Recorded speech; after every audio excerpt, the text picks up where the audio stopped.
Hi friends, అస్సలాముఅలైకుం. Climate అయితే చల్లగా ఉందండి. ఏమైనా స్పైసీగా తినాలనిపించింది. ఇంట్లో అయితే కొద్దిగా చికెన్ ఉందండి, అందుతో దమ్ బిర్యానీ చేస్తున్నాను. ఫస్ట్ అయితే చికెన్ బాగా వాష్ చేసి పెట్టుకున్నాను. అందులోకి అయితే అల్లం వెల్లుల్లి పేస్టు, కొత్తిమీర, పుదీనా, అలా కరివేపాకు అయితే ఒక గుప్పుడు వేసుకున్నానండి. ఆ తర్వాత ఉప్పు, కారం, ధనియాల పొడి, గరం మసాలా మొత్తం వేసుకున్నాను. బిర్యానీ మసాలా అయితే నా దగ్గర లేదండి. ఆ తర్వాత లవంగాలు, పట్ట, ఇలాచి మొత్తం ఇందులోకి వేసుకున్నాను. గడ్డ పెరుగు ఉంటే ఒక 2 స్పూన్స్ వేసుకున్నాను. వాటితో పాటే నిమ్మరసం కూడా వేసుకొని ఫ్రైడ్ ఆనియన్స్ వేసుకొని బాగా మిక్స్ చేసుకున్నానండి.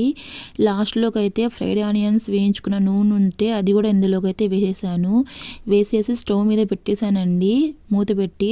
అంతలోనే పక్కనైతే సన్నగా తరిగి పెట్టుకున్న ఉల్లిపాయలు, కొత్తిమీర, పుదీనా, ఉప్పు వేసి పెరుగు పచ్చడి అయితే చేసి పెట్టేశాను. మా పెద్ద బాబుకి అయితే చాలా ఇష్టం అండి పెరుగు పచ్చడి. నేను వాడి కోసమే ఏమైనా స్పెషల్స్ చేస్తూ ఉంటాను ఇంట్లోకి అయితే. ఆ తర్వాత చూస్తే ఏమంటే ఈ చికెన్ అయితే చాలా బాగుందండి, బాగా ఉడికింది. ఇంకో 5 మినిట్స్ పెడితే సరిపోతుంది. ఇంతలోనే నేనైతే పక్కనైతే ఒక బౌల్ పెట్టుకొని అందులో అయితే బాస్మతి రైస్ అలాగే వాటర్ వేసి పెట్టుకున్నాను.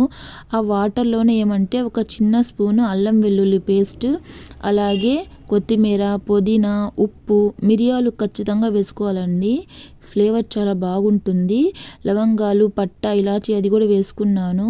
ఇవన్నీ వేసుకుని బాగా మిక్స్ చేసుకోవాలండి. రైస్కి ఈ మసాలా మొత్తం పడుతుందండి. చూస్తే ఇప్పుడేమంటే మళ్ళీ ఇంకోసారి చికెన్ చూసుకుంటే చాలా దగ్గరికి వచ్చిందండి, చాలా బాగా ఉడికింది. ఇప్పుడైతే స్టవ్ అయితే ఆపేసాను. రైస్ అయితే 80% ఉడికిందండి. రైస్ మొత్తాన్ని ఆ చికెన్లో అయితే షిఫ్ట్ చేసుకున్నాను. ఇప్పుడైతే దమ్కి వదిలేస్తున్నాను, దమ్ పెడుతున్నాను.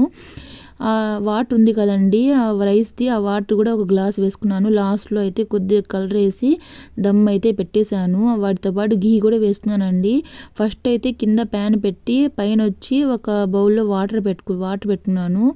అప్పుడే ఆవిరి బయటికి పోకుండా బాగా రైస్ దమ్ అవుతుందండి. చికెన్ పకోడా కూడా చేశానండి, చాలా బాగా వచ్చింది టేస్ట్. మీరు ట్రై చేయండి. Please subscribe. Bye bye.